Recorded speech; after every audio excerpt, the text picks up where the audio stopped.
أعوذ بالله السميع العليم من الشيطان اللعين الرجيم.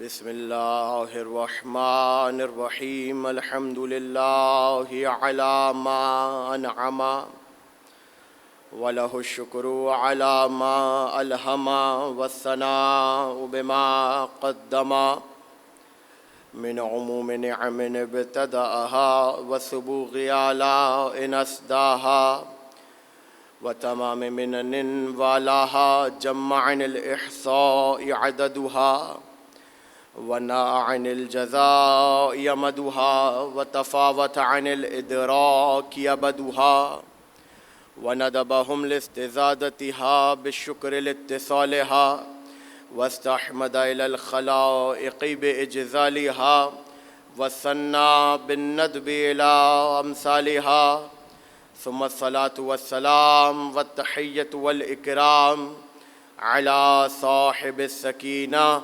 والمدفون بالمدينة والمنصور المؤيد الذي اسمه في السماوات أحمد وفي الأرضين أبو القاسم محمد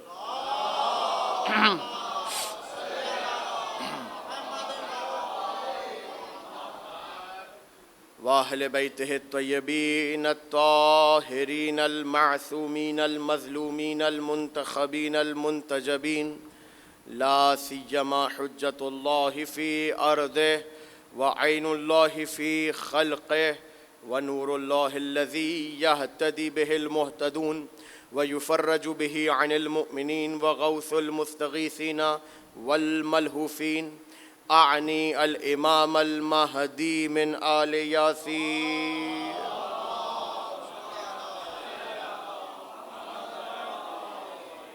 واللعنة الدائمة المستمرة على أعدائهم والمقصرين في فضائلهم والشاكين في أمورهم أجمعين من الآن إلى قيام يوم الدين. أما بعد فقد قال الله في محكم كتابه المبين بسم الله الرحمن الرحيم أفلا يتدبرون القرآن ولو كان من عند غير الله لوجدوا فيه اختلافا كثيرا. صلوات.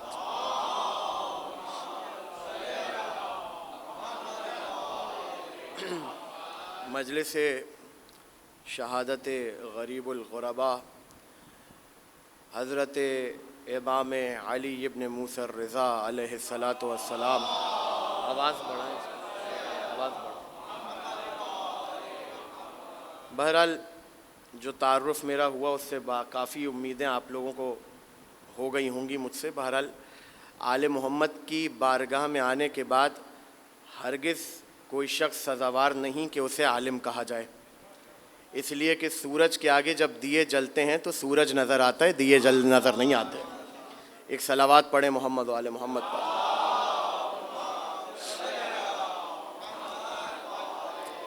اس مجلس عزا کے لیے، اس بابرکت مجلس عزا کے لیے جس آیہ وافی ہدایہ کو سرنامہ سخن قرار دیا، سورہ عجیب و غریب جملہ ہے پروردگار کا قرآن مجید میں، اور سوال پہلے کیا ہے اور پہلے اسی سوال میں جواب دیا ہے، اور اس کے بعد ایک عجیب و غریب جانب متوجہ کیا ہے پروردگار نے. سورہ نساء کی آیت ہے، فرمایا افلا یتدبرون القرآن، اے میرے حبیب یہ لوگ قرآن میں غور و فکر کیوں نہیں کرتے؟ وَلَوْ كَانَ مِنْ عِنْدِ غَيْرِ اللَّهِ لَوَجَدُوا فِيهِ اخْتِلَافًا كَثِيرًا.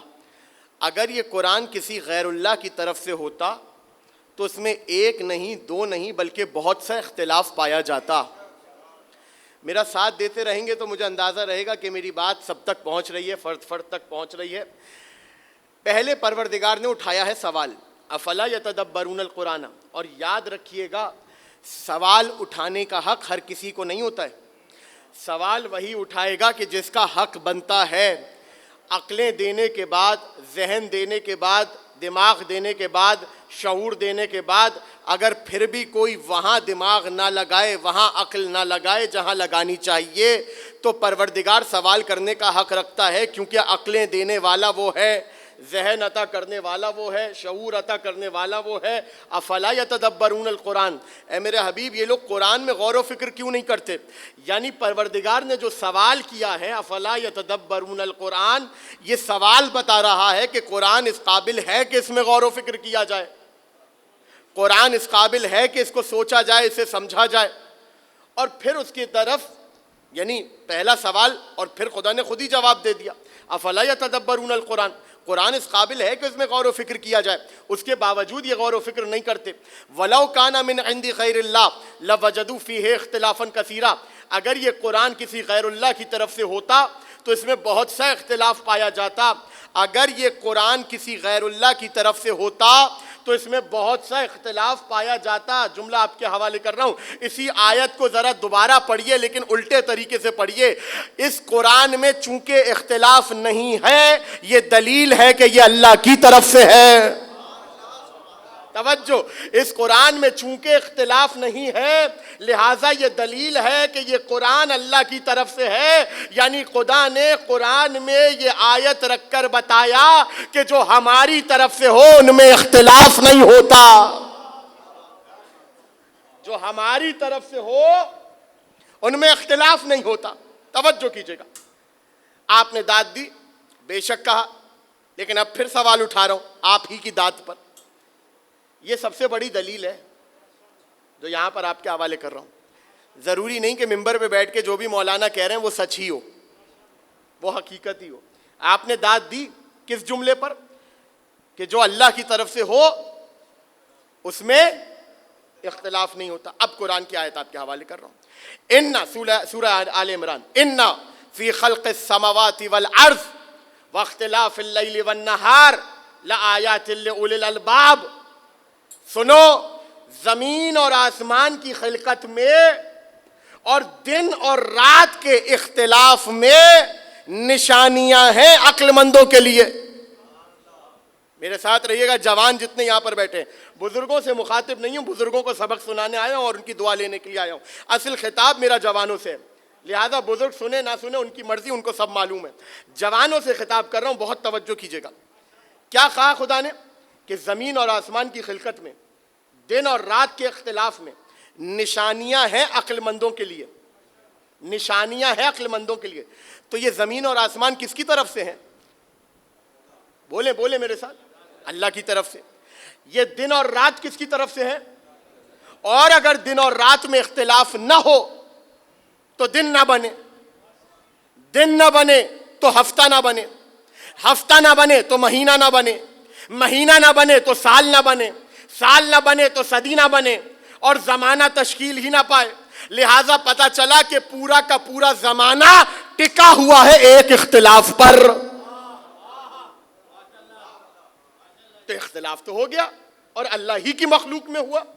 دن اور رات کا نظام اللہ کی طرف سے ہے. اختلاف نہ ہو تو یہ نظام نہ ہو، یہ زمانہ نہ ہو. زمین اور آسمان کا اختلاف نہ ہو تو مکان کا وجود ثابت نہ ہوگا، مفقود ہو جائے گا. توجہ کیجیے گا. یعنی اختلاف تو ہے.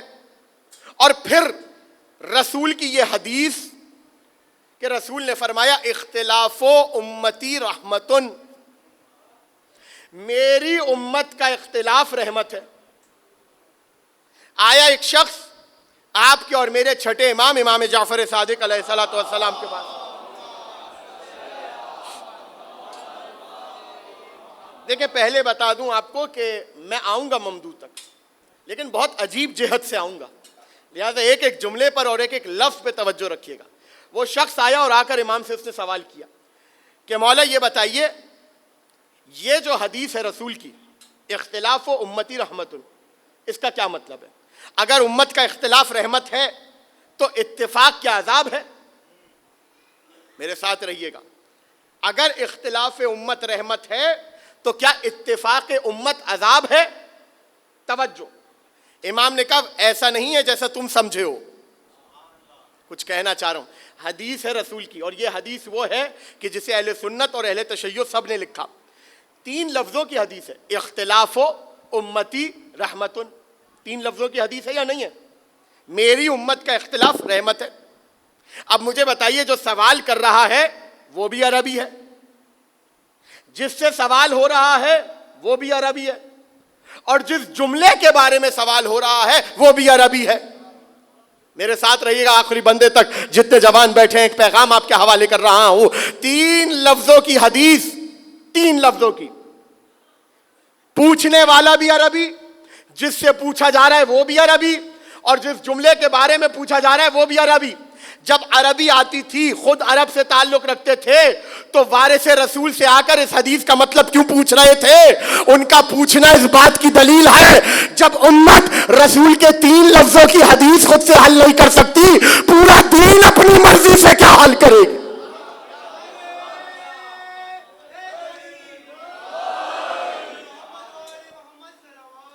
اللہم صلی علی محمد وآل محمد. غور کیا آپ نے؟ 3 لفظوں کی حدیث. اختلاف امتی رحمتن. امام نے فرمایا ایسا نہیں جیسا تم سمجھ رہے ہو, بلکہ اختلاف سے مراد ہے شہروں کا اختلاف, زبانوں کا اختلاف. مفہوم روایت آپ کے حوالے کر رہا ہوں. ذہنوں کا اختلاف, نظریات کا اختلاف, زبانوں کا اختلاف, رنگ و نسل کا اختلاف. اگر یہ اختلاف نہ ہو تو دین اسلام قید ہو جائے ایک زبان اور ایک شہر کے ساتھ. یہ اختلاف تھا تبھی تو دین اسلام پھیلا. توجہ کیجئے گا, بہت توجہ. تو اختلاف تو ہے, دن اور رات میں اختلاف, زمین و آسمان میں اختلاف, یہاں تک کہ ہم جو آپس میں بیٹھے ہوئے ہیں, آپ اور میں, ہم سب کے درمیان اختلاف ہے. آپ کے اور میرے دیکھنے میں اختلاف ہے یا نہیں ہے؟ جس اینگل سے اس وقت آپ دیکھ رہے ہیں میں نہیں دیکھ رہا, اور جس اینگل سے میں دیکھ رہا ہوں آپ نہیں دیکھ رہے. جس طرح آواز میں اختلاف, میری آواز کچھ ہے, آپ کی آواز کچھ ہے. آپ کے میرے سننے میں اختلاف, آپ کے میرے چکھنے میں اختلاف, آپ کے میرے چھونے میں اختلاف, آپ کے میرے چلنے میں اختلاف, آپ کی میری رنگت میں اختلاف, آپ کے میرے قد میں اختلاف. میرے ساتھ ہے نا؟ اختلاف تو پایا جا رہا ہے. اگر یہ اختلاف نہ ہو تو میں آپ سے اور آپ مجھ سے ممتاز نظر ہی نہ آئیں. اگر یہ اختلاف نہ ہو تو قوموں میں امتیاز ہی پیدا نہ ہو, قبیلوں میں امتیاز ہی پیدا نہ ہو, نسلوں میں امتیاز ہی پیدا نہ ہو, سارے حسب نسب اور قبائل ایک نظر آئیں اگر یہ اختلاف نہ ہو. لہذا اختلاف ہے اور یہ اختلاف رحمت ہے. لیکن سوال یہ پیدا ہوتا ہے یہ اختلاف کب تک رحمت ہے اور کب تک نہیں؟ میرے ساتھ رہیے گا, عجیب منزل تک آپ کو لے کے جاؤں گا. یہ اختلاف رحمت ہے چونکہ رسول کی حدیث ہے سر آنکھوں پر, کوئی شک نہیں ہے. لیکن کیا اس اختلاف کی بنیاد پر ہر چیز مختلف ہو جائے, یا کوئی ایسی جگہ ہے کہ جہاں پر تمام تر اختلاف کے بعد ہر امت جمع ہو سکتی ہے؟ کچھ کہنا چاہ رہا ہوں, توجہ کیجئے گا. کیا اس اختلاف کے بعد کوئی ایسا مرکز ہے کہ جو اتنا متفق ہو کہ ان تمام مختلف زبان بولنے والے لوگوں کو, تمام تر مختلف رنگت رکھنے والے لوگوں کو, تمام تر مختلف قبائل اور نسل رکھنے والے لوگوں کو وہ جگہ میں ایسی مرکزیت ہو, ایسا اتفاق ہو کہ اختلافات کے باوجود قوموں کو اپنے پاس جمع کر لے؟ سوال ہے. تو اب قرآن نے اسی کا جواب دیا, اور وہ کیسے جواب دیا؟ وَلَوْ كَانَ مِنْ عِنْدِ غَيْرِ اللَّهِ لَوَجَدُوا فِيهِ اخْتِلَافًا كَثِيرًا. اگر یہ قرآن کسی غیر اللہ کی طرف سے ہوتا تو اس میں اختلاف پایا جاتا.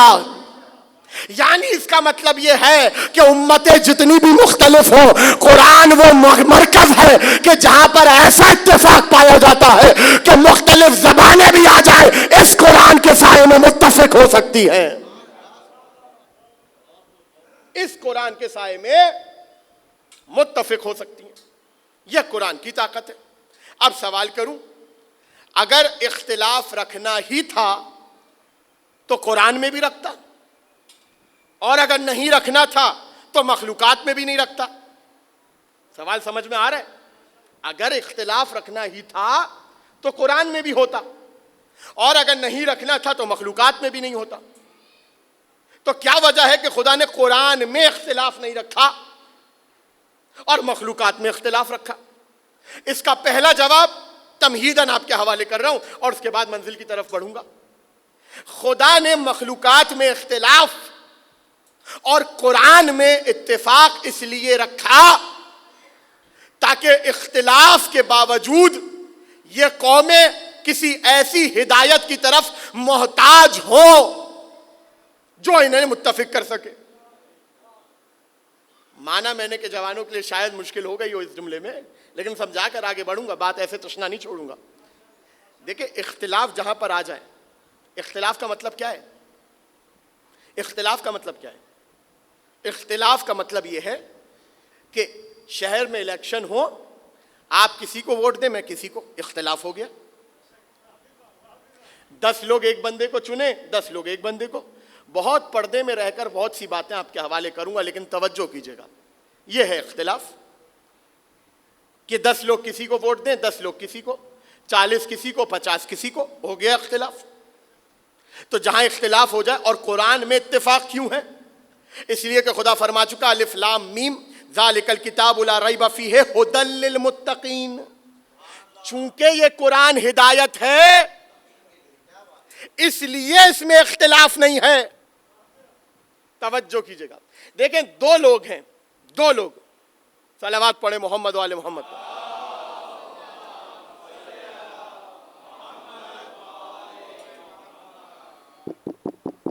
پھر صلوات پڑھ دیں محمد و آل محمد.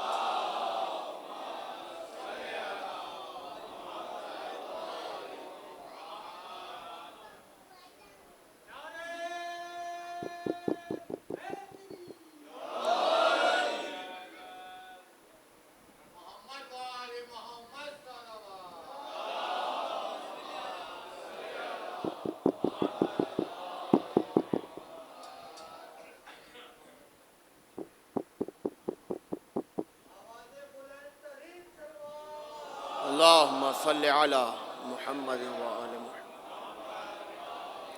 اس کا گین بھی بڑھا دیں، اس کا گین بڑھائیں. آواز آ رہی ہے ان کو؟ گین بڑھائیں اس کا اور ایکو کم کر دیں. صلوات پڑھیں محمد و آل محمد.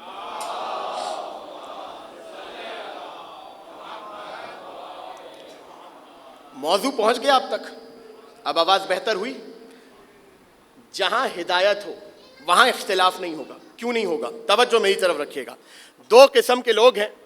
ایک وہ ہے جو مہتدی ہے یعنی ہدایت حاصل کرنے والا، ایک وہ ہے جو مہتدا ہے جو ہدایت دے رہا ہے. بالکل اسی طرح ایک ہے مقتدی جو پیچھے چلنے والا ہے، ایک ہے مقتدا جس کے پیچھے چلا جا رہا ہے. توجہ فرمائیے گا، بہت بہت توجہ فرمائیے گا. تو جو پیچھے چلنے والے ہیں وہ پیچھے کیوں چل رہے ہیں؟ کیوں ایک مقتدا کی ضرورت ہے اور کیوں ایک ہادی کی ضرورت ان کو آن پڑی؟ کیوں مخلوقات کو ہادی کی ضرورت ہے؟ کیوں مخلوقات کو رہبر کی ضرورت ہے؟ کیوں مخلوقات کو ایک ایسے پیشوا کی ضرورت ہے جو انہیں اللہ تک پہنچائے؟ اگر خود اتنے کامل ہوتے اور خود میں اتنا اتفاق ہوتا تو کسی رہبر کی ضرورت ہی نہیں تھی، کسی امام کی اور نبی کی ضرورت ہی نہیں تھی. خدا نے امتوں میں اختلاف رکھا ہی اس لیے تاکہ یہ زندگی بھر کسی نبی یا کسی حجت کی محتاج رہے. سمجھ میں آئی بات؟ اس لیے مہتدی محتاج ہے ہدایت کا، مقتدی محتاج ہے اقتداء کا. کیوں محتاج ہے؟ کیونکہ اس کے درمیان ہے اختلاف، اور جہاں پر اختلاف آ جائے وہاں پر کوئی اپنے لیے ہادی کو چن نہیں سکتا. توجہ میری طرف رکھیے گا. جہاں پر اختلاف آ جائے وہاں پر ہادی کا چناؤ ناممکن ہے. اب آپ کہیں گے مولانا یہ کیا بات کر دی؟ دلیل دیں. تو دلیل آپ ہی کے ملک میں ہے، دلیل آپ ہی کے ملک میں ہے. اختلاف تھا تبھی تو بحث ہو رہی ہے کہ بنائیں کسے. اتفاق ہوتا تو 10 نومینیز نہ ہوتے.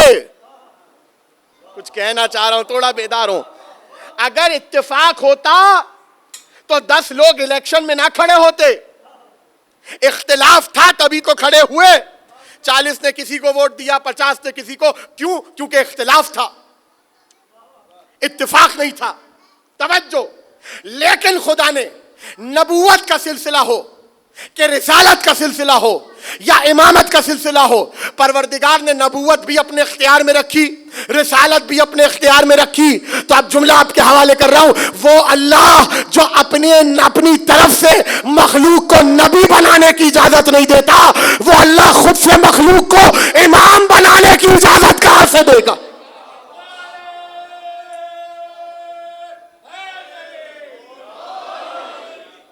وہ اللہ جو خود سے امتوں کو نبی بنانے کی اجازت نہیں دے رہا، ورنہ سب اپنا اپنا نبی بناتے اور ان میں ہوتا اختلاف۔ ایک نبی کہتا نماز پڑھو، ایک نبی کہتا مت پڑھو، ایک نبی کہتا روزہ رکھو، ایک نبی کہتا کہ مت رکھو۔ لہذا آدم سے لے کر خاتم تک ہر نبی میں اتفاق پایا گیا، یعنی جو آدم کا پیغام تھا وہی نوح کا پیغام تھا، جو نوح کا پیغام تھا وہی موسیٰ کا پیغام تھا، جو موسیٰ کا پیغام تھا وہی عیسیٰ کا پیغام تھا، اور جو ہر نبی کا پیغام تھا وہی رسول کا پیغام تھا۔ میرے ساتھ ہے نا؟ اتفاق پایا گیا، ہر حجت میں اتفاق پایا گیا۔ کیوں؟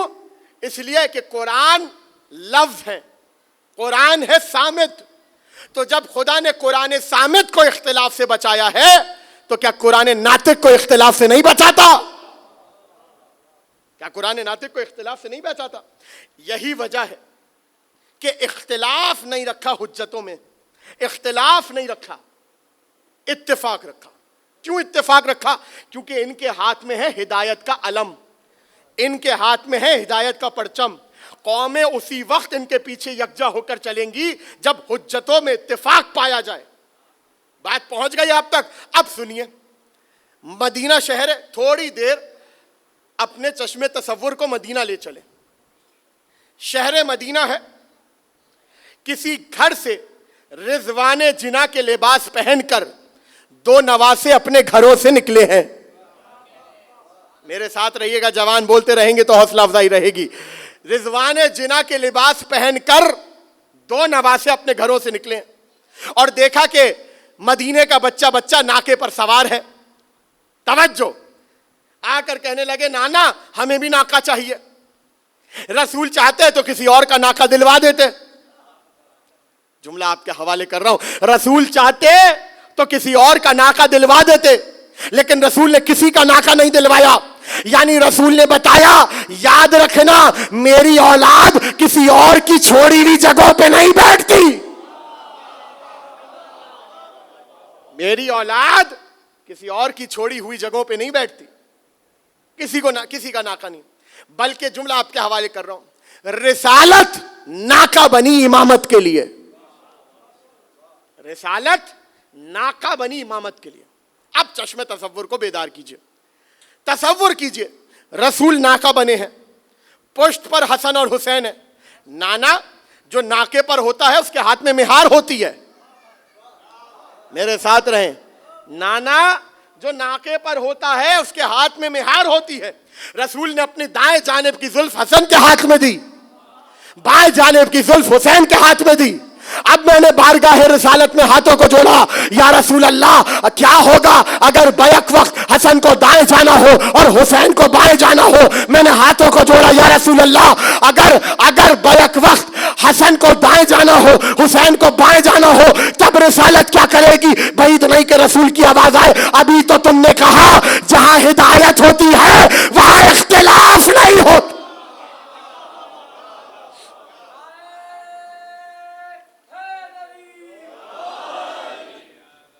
صلوات بھی پڑھیں اتنی باواز بلا۔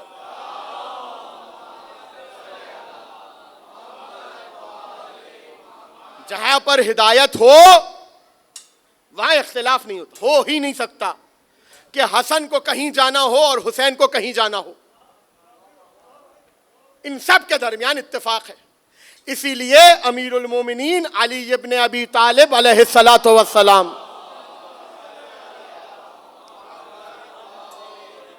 امیر المومنین نے جملہ ارشاد فرمایا، نحن نور اللہ الذی لا یتغیر، سنو ہم محمد و آل محمد اللہ کا وہ نور ہیں جس میں تغیر اور اختلاف نہیں ہے، جس میں تغیر اور اختلاف نہیں ہے. توجہ کیجیے گا. اب ایک شخص آیا آپ کے اور میرے چھٹے امام امام جعفر صادق علیہ الصلوۃ والسلام. روایت کو محفوظ کیجیے گا. زید شہام راوی کا نام ہے. زید شہام آیا ہے امام کے پاس سوال لے کر.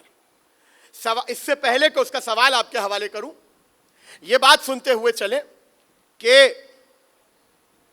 ہمیشہ یاد رکھیے گا, جب بھی کوئی سوال آتا ہے یا ابھرتا ہے, وہ سوال دو کام کرتا ہے. ایک تو یہ بتاتا ہے کہ معاشرے میں فکر کیا رائج ہے, اور دوسرا یہ بتاتا ہے کہ سائل کی فکر کہاں پر ہے. اس لیے جواب دینا کافی نہیں ہے, سوال شناسی بھی بہت ضروری ہے. میرے ساتھ رہیے گا. مائک کی آواز اگر تھوڑی بڑھا دیں گے تو مجھے پڑھنے میں بہت آسانی ہوگی. صلوات پڑھے محمد والے محمد پر.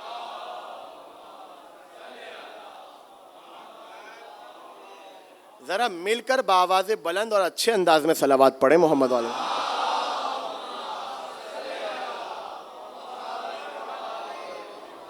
جب بھی سوال ہوتا ہے یاد رکھیے گا اس بات کو, سوال ہمیشہ معاشرے کی عکاسی کرتا ہے کہ معاشرے میں کیا فکر رائج ہے.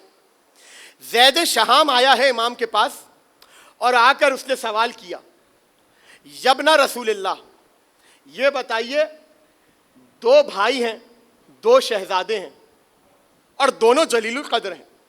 ایک کا نام حسن ہے, ایک کا نام حسین ہے. دونوں میں سے افضل کون ہے؟ یہ بالکل ایسا ہی ہے جیسے کوئی شخص آ کے سوال کرے, مولانا فجر کی کتنی رکعتیں ہیں؟ دیکھیں آپ نے سن لیا, میں نے پڑھ دیا, جوانوں کے حوالے کر دیا, لیکن سوچنے کا اور فکر کا مرحلہ ہے. چھٹے امام کے دور میں کوئی آ کر یہ سوال کرے کہ حسن افضل ہیں کہ حسین, یعنی آپ پہلے تو یہ سوچیں کہ زید شہام معاشرے سے کیا فکر اٹھا کے لائے, معاشرے میں کیا فکر چل رہی ہے. اب میں ہر چیز کی طرف اشارہ نہیں کر سکتا, میری بھی کچھ مجبوریاں ہیں اور ممبر کے بھی کچھ تقاضے ہیں, لہٰذا توجہ کیجیے گا بہت. زید شہام جو آئے ہیں امام کے پاس, کیا سوال لے کر آئے ہیں؟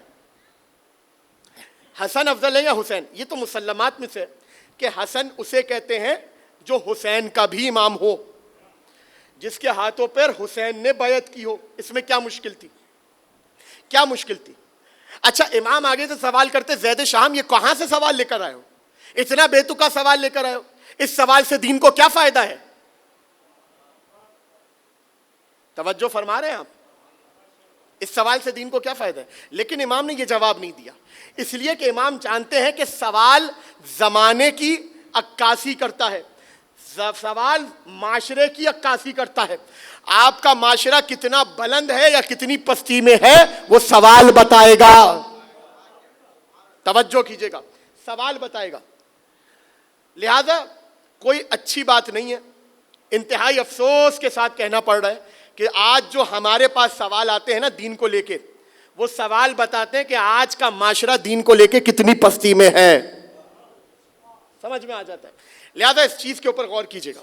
آپ خود ذرا تصور کریں, آپ سے کوئی آ کر پوچھے علی افضل ہیں کہ حسن, آپ بولیں گے نا کتنی ذہنی پستی میں یہ شخص ہوگا.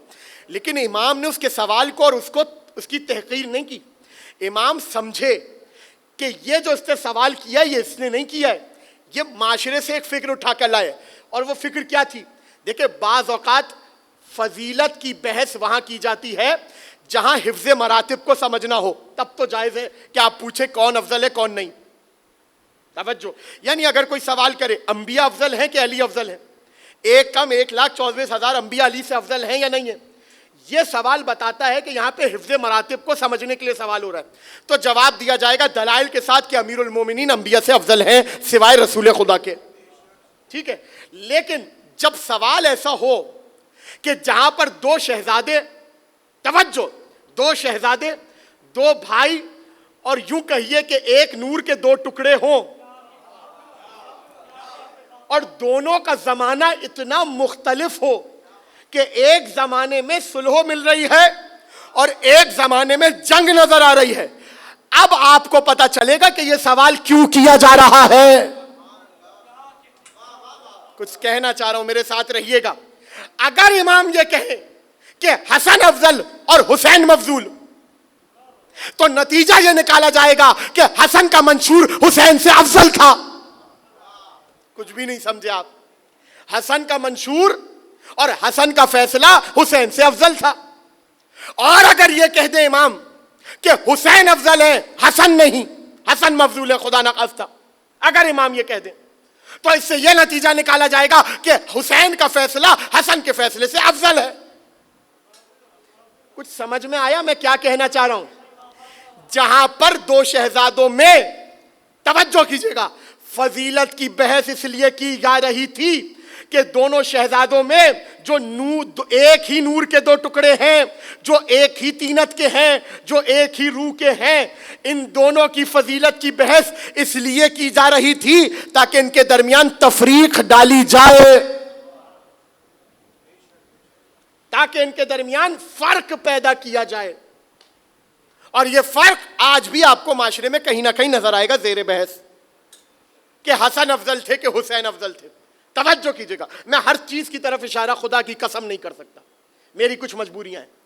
لہذا اگر امام دونوں میں سے کسی ایک شہزادے کا نام لیتے افضلیت میں تو فکر آگے کیا پھیلتی؟ کیونکہ امام ہے نا، امام وہ ہے جو سوال کرنے والے کے سوال کو اس کے سوال کرنے سے پہلے جانتا ہے. امام جانتے ہیں کہ کیا فکر معاشرے میں چل رہی ہے اور کیا فکر یہ لے کر آیا ہے. لہذا اب جو امام جواب دیں گے وہ اس معاشرے کی فکر کو کاٹے گا اور وہ تعلیم پہنچائے گا جو اہل بیت کی تعلیمات ہیں. بات واضح ہو گئی؟ وہ معاشرے کی فکر کو کاٹے گا. لہذا امام نے جواب دیا، سنو. اب عجیب و خدا کی قسم، لسان معصوم، لسان مطہر معصوم کے علاوہ یہ جواب کوئی نہیں دے سکتا تھا. امام نے فرمایا، سنو، ان فضل اولنا یلحق فضل آخرنا وفضل آخرنا یلحق فضل اولنا. سنو، امام نے کہا کہ سنو اور یاد رکھو، ہمارے پہلے کا فضل آخری سے ملتا ہے، آخری کی فضیلت پہلے سے ملتی، آخری کی فضیلت پہلے سے ملتی. آپ نے تو داد دی اس لیے کہ آپ اس فکر سے آشنا ہیں اور آپ اس فکر کو سمجھتے ہیں. لیکن زید شہام جو ابھی اس فکر کے نجس تالاب میں سے کچھ چھیٹے اپنے قبائے عقیدے پر پڑوا کر آیا ہے، یا اس کے ابائے عقیدے پر اس نجس معاشرے کی چھیٹے آ کر لگی ہیں، اسے تو ضرورت ہے توسیع جواب کی، اسے ضرورت ہے کہ مزید جواب سے واضح کیا جائے کہ امام کہہ کیا رہے. امام نے فرمایا، ہمارے پہلے کی فضیلت جا ملتی ہے ہمارے آخر کے ساتھ، اور ہمارے آخری کی فضیلت جا ملتی ہے پہلے کے ساتھ. اس نے کہا، مولا وسع علی الجواب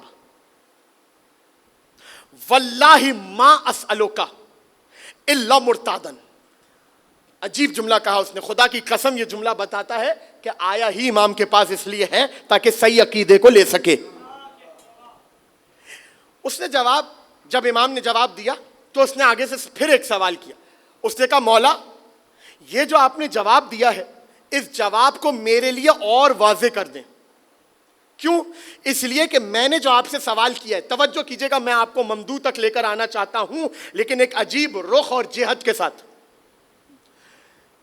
امام نے جب اس نے یہ کہا، امام سے وہ کہنے لگا کہ مولا میں جواب کا متلاشی ہوں، میں حق کا متلاشی ہوں، اس لیے آپ سے سوال کر رہا ہوں. میں حق کو جاننا چاہتا ہوں، میں حق کو سمجھنا چاہتا ہوں. یعنی زید شہام کے اس جملے نے اور امام کے آگے سے جواب دے کر تائید کرنے نے یہ بتایا کہ جب بھی عقیدے کا مسئلہ ہو ملا کے پاس نہیں، مولا کے پاس جانا.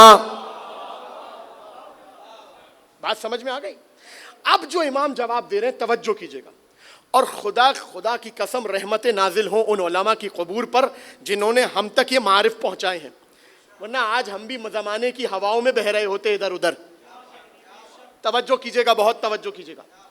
امام نے فرمایا کہ سنو، جب اس نے کہا نا کہ اپنے جواب کو اور پھیلائیں، اپنے جواب کو اور وسعت عطا کریں تاکہ میں سمجھوں، امام نے فرمایا، سنو، نحنو من شجرۃ برعنا اللہ من طینۃ واحدہ فضلنا من اللہ وعلمنا من عند اللہ نحن امناء اللہ علی خلقہ والدعاة الی دینہ. اور پھر امام نے عجیب جملہ فرمایا. امام نے فرمایا نحن الحجاب فیما بینہ و بین خلقہ. امام نے کہا سنو, جواب پھیلانا چاہتے ہو نا, جاننا چاہتے ہو نا کہ ہماری حقیقت کیا ہے. امام نے فرمایا سنو, ہم الگ شجرے سے نہیں ہیں, ہم 12 ہیں مگر ہمارا شجرہ ایک ہے. اللہ نے ہمیں ایک ہی تینت سے بنایا ہے. ہمارا فضل اللہ کی طرف سے ہے, ہماری فضیلتیں اللہ کی طرف سے ہے, ہمارا علم اللہ کی طرف سے ہے. سنو, اس کرۂ ارض پر اور جتنی زمینیں موجود ہیں, جتنے عالمین موجود ہیں, اگر اللہ کا کوئی امین اس زمین پر اور عالمین پر ہے, اس کی مخلوق پر ہے, وہ سوائے ہم 14 کے اور کوئی نہیں ہے. سوائے ہم 14 کے اور کوئی نہیں ہے. وَنَحْنُ الدُّعَاةُ إِلَى دِينِهِ, ہم ہی ہیں جو اس کے دین کی طرف تمہیں بلاتے ہیں. اب امام نے جو جملہ فرمایا وہ سنیے.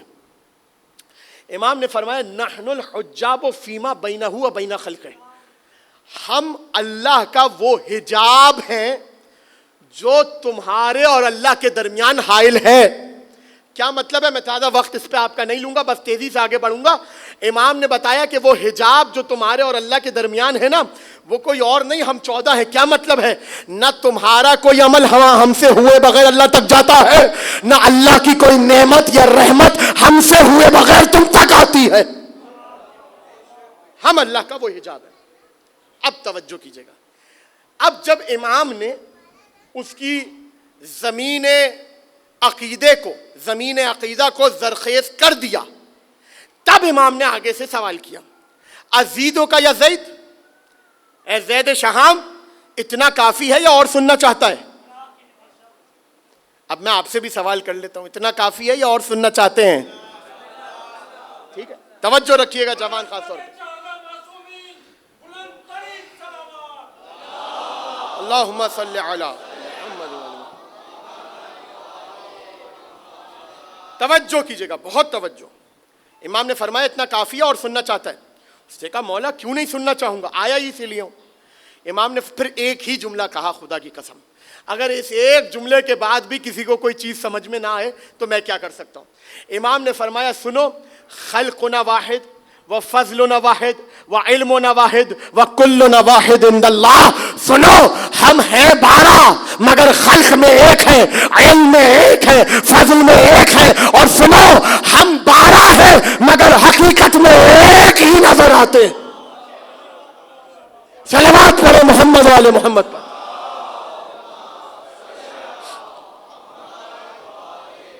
ہم سب ایک ہیں, ہمارے درمیان کوئی اختلاف نہیں.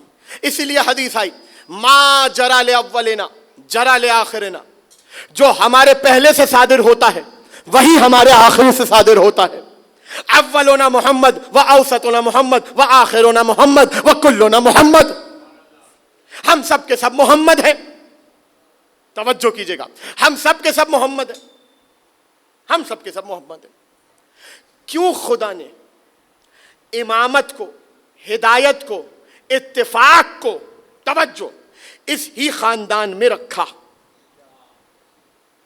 دیکھیں, پہلی بات تو یہ سمجھیں کہ امام کے لیے یا مطلقاً اگر بات کی جائے حجت الہی کے لیے ضروری ہے کہ وہ خلق میں سب سے افضل ہو, اس سے اوپر کوئی نہ ہو. کسی بھی صفت میں, کسی بھی صفت میں معصوم سے افضل کوئی نہیں ہو سکتا, بھلے وہ صفت اختیاری ہو یا غیر اختیاری ہو.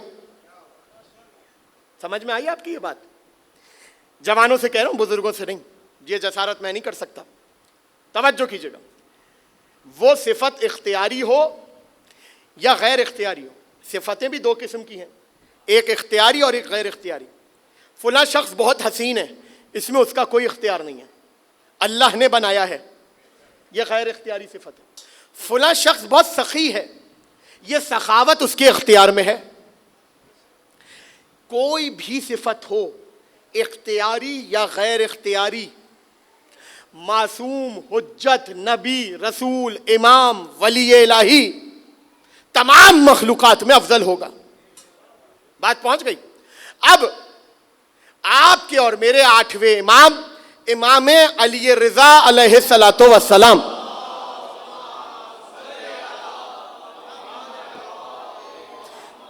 موضوع ذہن میں رکھیے گا پورا. راوی آیا امام کے پاس اور آ کر امام سے سوال کرتا ہے کہ مولا معاشرے میں کچھ باتیں ہیں جو چل رہی ہیں، خصوصاً آپ کے والد کی شہادت کے بعد. کہا اچھا کیا باتیں ہیں؟ کہا لوگوں کی آراء، نظریات، وہ تمام چیزیں سن کر آ رہا ہوں آپ کے پاس. امام نے کہا کیا نظریات سن کر آ رہے ہو؟ کہا میں تو حیران ہوں، ہر شخص کا، توجہ کیجیے گا، ہر شخص کا امامت کو لے کر ایک نیا نظریہ ہے، ایک بہت ہی مختلف نظریہ ہے. امام نے کہا اچھا کیا نظریہ ہے؟ اب اس نے بتانا شروع کیے سارے نظریات. کوئی یہ کہتا ہے امامت کو لے کر، کوئی یہ کہتا ہے، کوئی یہ کہتا ہے، کوئی یہ کہتا ہے، کوئی یہ کہتا ہے. روایت کا جملہ ہے فَتَبَسَّمَ الْإِمَامُ. امام نے جواب کوئی نہیں دیا، بس ایک ذرا سی مسکراہٹ لبوں پر آ گئی. امام علی رضا علیہ السلام ذرا سی مسکراہٹ امام کے لبوں پر آئی. اور پھر اس کے بعد ایک بہت طویل حدیث ہے عیون و اخبار رضا میں، کافی میں اور دیگر تمام وہ کتابیں کہ جہاں پر امامت کی بحث کو تفصیل کے ساتھ ائمہ سے نقل کیا گیا، وہاں پر یہ روایت موجود ہے. امام نے مسکرا کر اسے کچھ جوابات دیے، اور وہ جواب پہلی ہی دلیل امام نے جو دی، امام نے کہا حیرت ہے ان لوگوں پر کہ یہ امامت کو لے کر اتنی مختلف آراء اور اختلاف رکھتے ہیں اپنے درمیان، جبکہ امامت، مفہوم حدیث آپ کے حوالے کر رہا ہوں، جبکہ امامت اللہ کا کام ہے اور اللہ کا امر ہے. اور پھر امام نے فرمایا کہ سنو، اگر یہ دین کامل ہے، اگر یہ دین مکمل ہے، تو کیسے ہو سکتا تھا کہ اسی دین میں جہاں ہر حلال و حرام خدا نے بتا دیا ہو، وہاں اسی دین میں نبی اپنے بعد امر امامت منتخب کر کے نہ گئے ہوں اور امر امامت میں اختلاف پیدا کر کے گئے ہوں؟ یہ کیسے ہو سکتا ہے؟ اب امام نے دلائل دینا، یہ مفہوم سنایا، آپ کے حوالے کیا روایت کا. اب جو امام نے امام کی صفات بتائی ہیں، تقریباً 50 یا 55 سے زائد صفات امام نے بتائی ہیں کہ جس کے پاس امام ہوگا، امامت ہوگی، وہ کیسا ہوگا. یعنی امام نے فرمایا، مثال کے طور پہ 2-3 باتیں آپ کے حوالے کروں تاکہ بات سمجھ میں آئے. جیسے کہ امام نے فرمایا کہ سنو، جو امام ہوگا وہ نظام امت رکھے گا، نظام مسلمین اس کے پاس ہوگا، یعنی مسلمانوں کو منظم کرنے کی صلاحیت اس کے پاس ہوگی. توجہ کیجیے گا، اس خلق پر اللہ کا امین ہوگا، مسلمانوں کی عزت و آبرو ہوگا. یہ ساری کی ساری فضیلتیں امام علی رضا علیہ السلام نے اس کے لیے بتائیں جو اللہ کی طرف سے امام ہو. اور پھر ایک جملہ کہا امام نے، توجہ کیجیے گا اس جملے پر. امام نے فرمایا، امام کی صفت بتاتے بتاتے، مخصوص بالفضل من غیر طلب منہ لہو ولا اکتساب. امام نے کہا سنو، یہ امام کا جملہ آپ کے حوالے کر رہا ہوں، امام نے کہا سنو، اللہ نے امام کے ساتھ ایسی فضیلت کو خاص کیا ہے کہ وہ فضیلت اس امام نے نہ ہی طلب کی تھی نہ ہی اسے پانے کی کوشش کی تھی. جملہ آپ کے حوالے کر رہا ہوں، بڑے آہستہ سے سنا، امید ہے کہ اگلا جملہ وصول کریں گے. امام نے فرمایا سنو، یہ جو امام نے جملہ ارشاد فرمایا اس کا مطلب آپ کو بتا رہا ہوں. دنیا جب کچھ بننے کی کوشش کرتی ہے تو فضیلتوں کو طلب کرتی ہے اور انہیں پاتی ہے. امام جب اس دنیا میں آتا ہے ہر کمال اور ہر فضیلت کے ساتھ آتا ہے. اللہم صلی علی محمد. ساری فضیلتیں بیان کرنے کے بعد امام نے ایک سوال اٹھایا اور وہی سوال امام کا جواب تھا. یہیں سے گفتگو کا آغاز ہوا تھا نا کہ خدا نے قرآن میں سوال کیا اور وہ سوال اپنے آپ میں جواب تھا. تو یہاں پر بھی امام نے سوال کیا اور سوال اپنے آپ میں جواب تھا. امام نے امامت کی ساری صفات بتانے کے بعد امام نے سوال کیا سنو، اب میں تم سے سوال کرتا ہوں، یہ بتاؤ اتنی ساری فضیلتیں سننے کے بعد، اتنے سارے کمالات امام سننے کے بعد، یہ بتاؤ لوگوں کی قدرت کیسے ہوگی کہ ایسا امام تلاش کرے ہے جو ان صفات کا حامل ہو.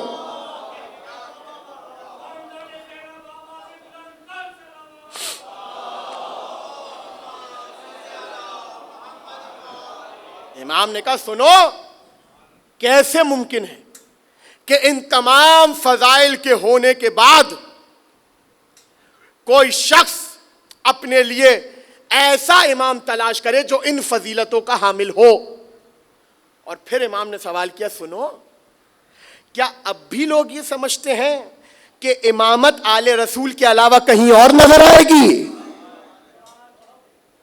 لہذا امام نے بتایا کہ تمہارے ہاتھ میں اللہ نے اختیار امامت اس لیے نہیں دیا کیونکہ تمہارے درمیان ہے اختلاف، تمہارے درمیان اتفاق نہیں ہے. تم جسے بھی امام بناؤ گے، یہ روایت کے جملے نہیں ہیں، سمجھانے کے لیے آپ کے حوالے کر رہا ہوں. امام نے فرمایا کہ تم جسے بھی امام بناؤ گے وہ تمہاری خواہش کے مطابق ہوگا، اللہ کی مرضی کے مطابق نہیں ہوگا.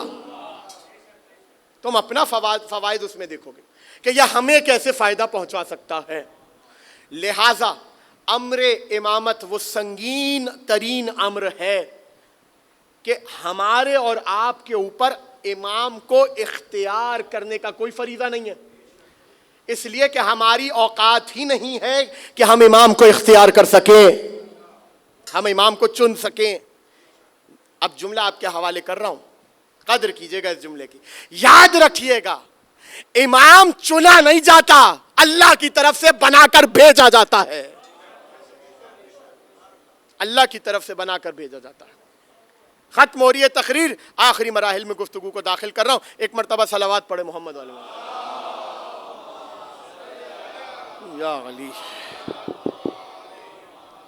ساری گفتگو آپ نے سماعت فرمائی، اب جملہ آپ کے حوالے کر رہا ہوں اور روایت جس پر مجلس کا اختتام کروں گا. راوی کہتا ہے مرد خراسان، وہ کہتا ہے کہ میں صلوات پڑھے محمد علیہ محمد. مرد خراسان، ساری تمہید آپ کے ذہن میں ہے انشاءاللہ. مرد خراسان کہتا ہے کہ میں اپنے گھر میں آرام کر رہا تھا، میری آنکھ لگی، میں نے خواب میں دیکھا کہ میں ایک مسجد میں، اپنے شہر کی مسجد میں داخل ہوا اور میں نے دیکھا کہ وہاں پر ایک جگہ پر ایک ستون سے رسول خدا صلی اللہ علیہ وآلہ اللہم صلی علی رسول اس ستون سے ٹیک لگا کر بیٹھے ہیں. میں رسول کے قریب گیا اور قریب جا کر میں نے رسول کو سلام کیا. رسول نے جواب سلام دیا اور رسول کے آگے، یہ سارا خواب ہے، یہ رسول کے آگے ایک ٹوکرا رکھا ہوا تھا کھجوروں کا. رسول نے اس کے ہاتھ بڑھایا اور کھجوروں کی ایک تعداد اپنی مٹھی میں بھر کر اس مرد خراسان کے ہاتھوں میں دی. کہتے ہیں میں نے جیسے ہی ان کھجوروں کو گنا تو وہ تھیں 18. اور چونکہ عرب میں، یہ سارا خواب ہے، جب بیدار ہوا وہ خواب سے تو اس نے سارے خواب کو یاد کیا، ریکال کیا. اور چونکہ عرب میں کھجور تعبیر کیا جاتا تھا زندگی سے، تو اس نے کہا چونکہ رسول نے مجھے خواب میں 18 کھجوریں دی تھیں تو میں 18 سال زندہ رہوں گا. کہتا ہے میں نے تعبیر سوچ لی اور دن گزر گیا. تھوڑے دن گزرے تھے کہ میں اپنے گھر میں بیٹھا تھا، اچانک مجھے گھر کے باہر محلے سے آواز آئی کہ سب جمع ہو جاؤ، رسول کا جانشین علی رضا تشریف لائے ہیں.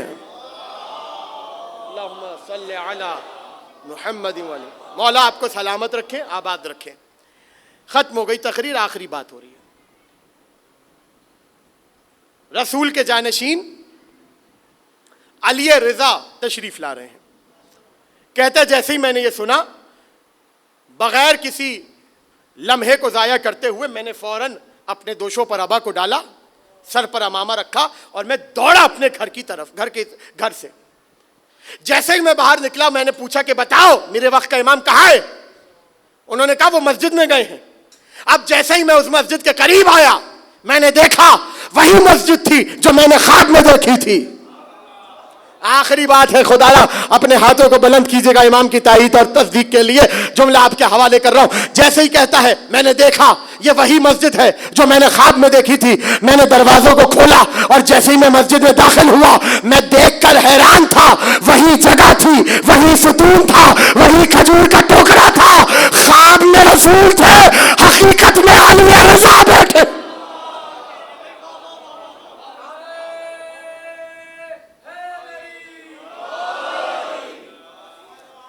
خواب میں رسول تھے.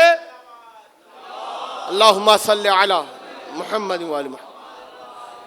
خواب میں رسول تھے, حقیقت میں علی رضا بیٹھے تھے. کہتا جیسے ہی میں امام کے پاس گیا اور امام کو سلام کیا, امام نے جواب سلام دیا, اور جیسے ہی جواب سلام دیا کہتے امام علی رضا نے اسی طرح اپنے ہاتھوں کو اٹھایا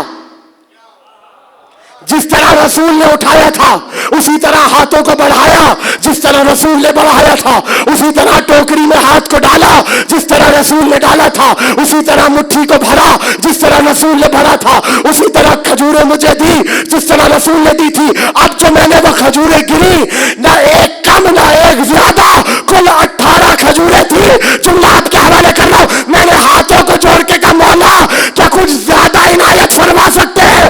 امام نے کہا اگر ہمارے جد میں دی ہوتی تو میں بھی تجھے دے. صلوات پڑھو امام کی ذات پر.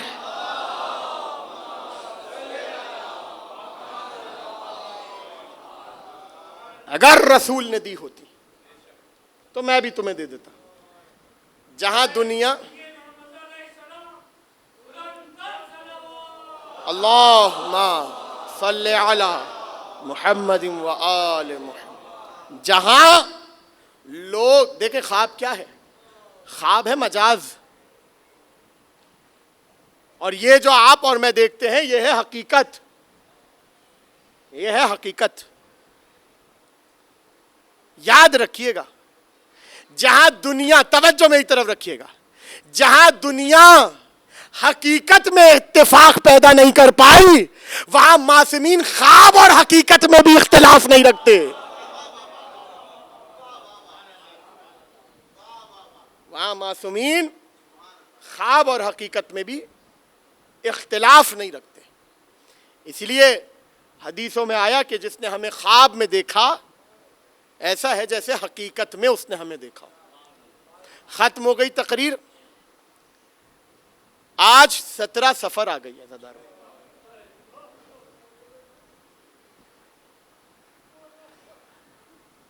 آج آپ اور میں اس امام کی عزا کے لیے جمع ہوئے ہیں جو زندگی بھر کربلا کو یاد کرتے کر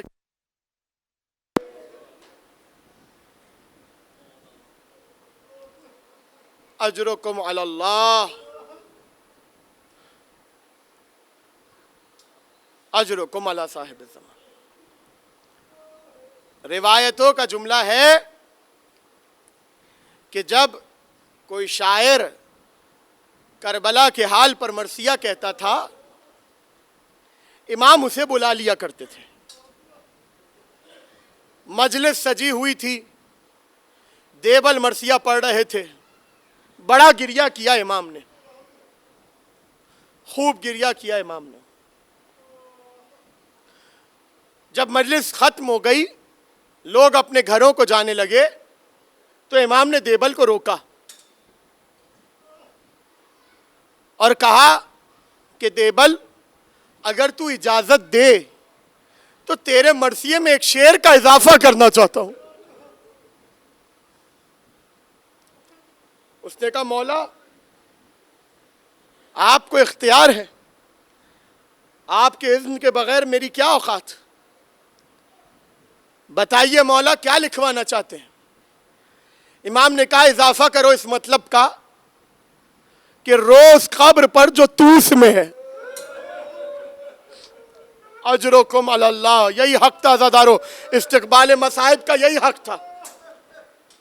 روز قبر پر جو توس میں ہے, بس یہ کہنا تھا کہ ایک مرتبہ دیبل نے تڑپ کے کہا مولا جہاں تک میرا علم جاتا ہے آپ میں سے کسی کی قبر توس میں نہیں ہے.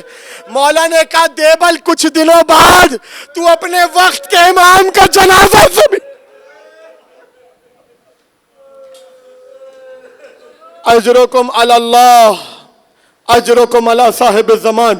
بس عزادارو چند دقیقوں کے بعد آپ کے اور میرے مظلوم امام کا تابوت ہمارے درمیان ہوگا. اجرکم علی اللہ اجرکم علی صاحب الزمان.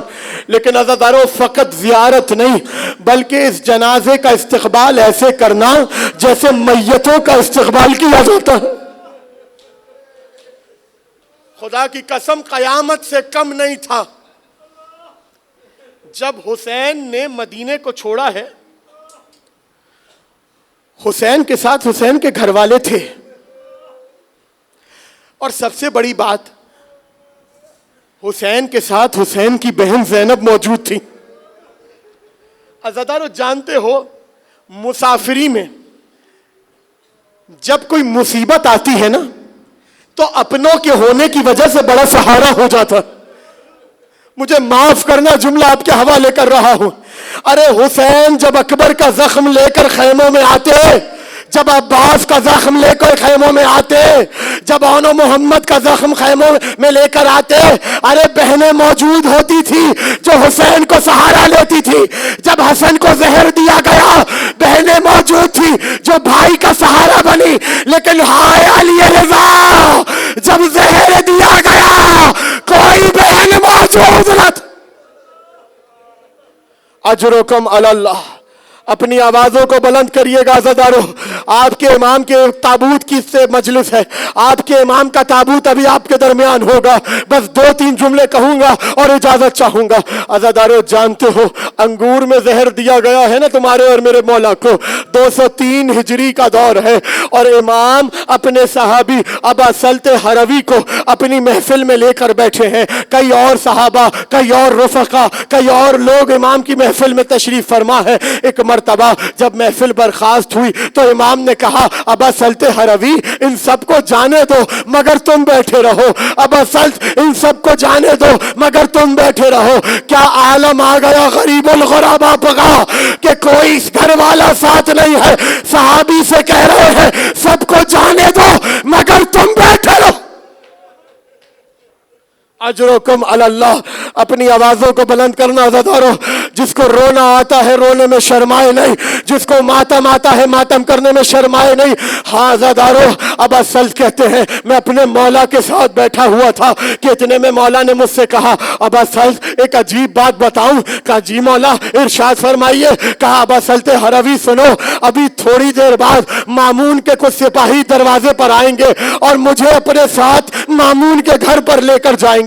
ابا سلط میرے ساتھ رہنا. ابا سلط نے وعدہ کیا اور کہتے ہیں کہ ابھی تھوڑی ہی دیر گزری تھی دروازے پر دستک ہوئی مامون کے سپاہی آئے اور امام رضا اپنی ابا کو اوڑھ کر چل دیے.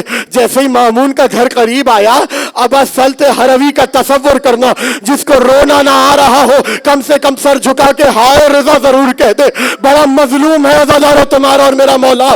ابا سلط ہروی کہتے ہیں میرا مولا نے ہاتھ تھاما مجھے قریب بلایا اور بلا کر کہا ابا سلط ہروی یاد رکھنا اگر مامون کے گھر سے اس عالم میں باہر آؤ کیا کندھوں پر میری ابا نہ ہو سمجھ جانا مجھے زہر دے دیا.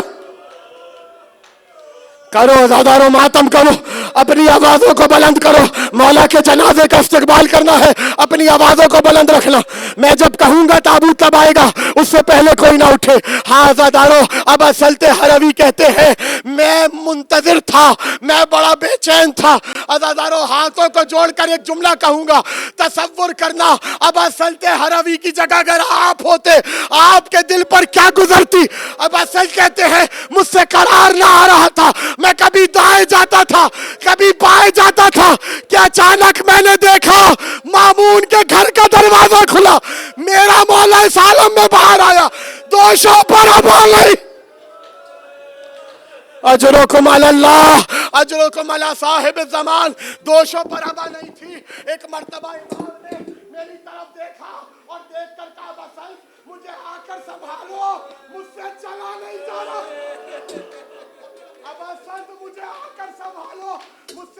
نہیں جا رہا. ایک مرتبہ امام آگے بڑھے